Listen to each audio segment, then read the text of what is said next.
Complete ലോകം മുഴുവൻ ഉപയോഗിക്കാൻ കഴിയുന്ന മനോഹരമായ ഒരു ഡിജിറ്റൽ മെഡിക്കൽ റെക്കോർഡ്സ്. ഇന്ന് വേൾഡ് റാങ്കിങ്ങിൽ ഏറ്റവും ടോപ്പിൽ ഗ്രേപ്സ് ഉണ്ട്. പക്ഷെ പലർക്കും അത് അറിയില്ല. പക്ഷെ അത് നമ്മളുടെ കയ്യിലിരിക്കുന്ന ടൂള് എങ്ങനെ ബിൽഡ് ആയതാണെന്ന് അറിഞ്ഞാലാണ് നമുക്ക് ആ ഒരു ഇത് ഉപയോഗിക്കാൻ പറ്റും.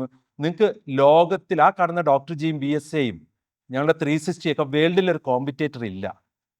അത്രയും ഡിജിറ്റലി ടോപ്പ് ടെക്നിക്കൽ ഫിറ്റാണത്. അത് നമ്മുടെ കയ്യിലുണ്ട്, എടുത്ത് ഉപയോഗിക്കുക. ഇപ്പോൾ വേൾഡ് ഡിസാസ്റ്റർ മാനേജ്മെന്റിന് ഉപയോഗിക്കേണ്ട ഒരു ടെലിമെഡിസിൻ ഹോൾഡ് ചെയ്യുക നമ്മൾ. സോ അതിൽ ലോകത്തിൽ ഇന്ന് വരെ ആരും പരീക്ഷിക്കാത്ത ഒരു കാര്യമാണ് നമ്മൾ നോക്കുന്നത്. ഞങ്ങൾ കംപ്ലീറ്റ്ലി നമ്മുടെ ഓൺ സാറ്റലൈറ്റ് കൺട്രോൾഡ് ആയിട്ടുള്ള നമ്മുടെ റോബോട്ടിക് ടെലിമെഡിസിൻ ഡോക്ടേഴ്സാണ് ഡിസാസ്റ്റർ സ്ഥലത്ത് പോകുന്നത്. നമ്മുടെ ഡോക്ടേഴ്സിന് OPDയിൽ ഇരിക്കുമ്പോൾ നിങ്ങൾ ന്യൂറാലിങ്ക് എന്ന് കേട്ടിട്ടുണ്ടാവുമല്ലോ. ന്യൂറാലിങ്ക് ശരിയല്ല എന്ന് വാദിക്കുന്ന ഒരാളാണ് ഞാൻ.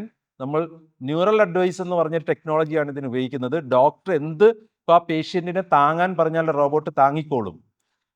ഇത് ഹാർട്ട് ബീറ്റ്സ് ചെക്ക് ചെയ്യാൻ പറഞ്ഞാൽ റോബോട്ട് ഹാർട്ട് ബീറ്റ്സ് ചെക്ക് ചെയ്ത് ഡോക്ടർക്ക് കൊടുത്തോളും. ഡോക്ടർക്ക് ഹോസ്പിറ്റലിലെ OPDയിൽ സ്വസ്ഥമായിരുന്നു കൊണ്ട് ആ ഒരു ഡിസാസ്റ്റർ മാനേജ്മെന്റിനെ സപ്പോർട്ട് ചെയ്യാൻ പറ്റും. സോ ഈ സ്പെഷ്യലിസ്റ്റുകളെ എന്നും കൊണ്ടെത്തിക്കാൻ പറ്റാത്ത സാഹചര്യത്തിൽ ഏത് സ്പെഷ്യലിസ്റ്റിൻ്റെയും ഹെൽപ്പ് അവിടത്തേക്കുള്ള റോഡ് വ്യോമ ഗതാഗതം ഉണ്ടാകുന്നത് വരെ കീപ്പ് ചെയ്യാൻ കഴിയുന്ന ഒരു ക്ലാസിക്കൽ പ്രോജക്റ്റുമായിട്ട് പോകുന്നതിൻ്റെ പാർട്ടായിട്ടുള്ള സോഫ്റ്റ്വെയർ ആണ് നമ്മളിവിടെ ഉപയോഗിക്കുന്നത്. ഇപ്പം ഞാനൊക്കെ എന്ന് വെച്ചാൽ ഫുട് പ്രിന്റ് വിടണമെന്ന് ആഗ്രഹിക്കുന്ന ആളാണ്. ഞാൻ നാളെ മരിച്ചു പോകുന്ന ഉറപ്പുള്ള ആളാണ്. അതുകൊണ്ട് ഞാൻ ഇന്നത്തെ ദിവസം കറക്റ്റ് ആയിരിക്കണമെന്ന് ആഗ്രഹിച്ച് അത് ഏറ്റവും എൻജോയ് ചെയ്യുന്ന ആളാണ്. ഞാൻ ഇവിടെ ഈ ഹോസ്പിറ്റലിനെ ഡിജിറ്റലൈസേഷൻ ആഗ്രഹിച്ചാണ് ഡിജിറ്റലൈസ് ചെയ്യുന്നത്. കഴിഞ്ഞ 10-ാം തീയതി ഞങ്ങൾ ഖർബർപൂർ ക്രിസ്ത്യൻ ഹോസ്പിറ്റൽ, നിങ്ങൾ കുറച്ച് പേരൊക്കെ ചിലപ്പോൾ അറിയാവുന്ന ഹോസ്പിറ്റലായിരിക്കും, അവിടെ പോയി 10-ാം തീയതി തുടങ്ങി 15-ാം തീയതി ലൈവായി. ഇന്നലെ എനിക്ക് അവിടെ റിപ്പോർട്ട് വന്നു 0 പേപ്പർ. കഴിഞ്ഞ വെറും 30 ദിവസം കൊണ്ട് 100% പേപ്പർലെസ് ആയി. അതൊരു ചെറിയ നോർത്ത് ഇന്ത്യയിലെ ഹോസ്പിറ്റൽ അല്ലേ എന്ന് വിചാരിക്കരുത്. 450 OP പെർ ഡേ ഉണ്ട്. അതുപോലെ ഒരു കൊച്ചു ഹോസ്പിറ്റലിന് താങ്ങാവുന്നതിൻ്റെ മാക്സിമം OP ആണ്. അവിടെ OP IP പേപ്പർലെസ് ആണ് ഇപ്പോൾ.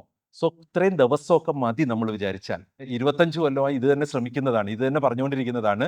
നമ്മുടെ ഹോസ്പിറ്റൽ എല്ലാവരും കൂടെ വിചാരിച്ചാൽ 20 ദിവസം മതി പേപ്പർലെസ് ആക്കാൻ. പക്ഷെ നമ്മൾ വിചാരിക്കണം അല്ലേ? ഞങ്ങൾ വിചാരിച്ചാൽ പറ്റുമോ? പറ്റില്ല. നമ്മൾ വിചാരിക്കണം. നിങ്ങളുടെ കൂടെ ഞങ്ങളുണ്ട്.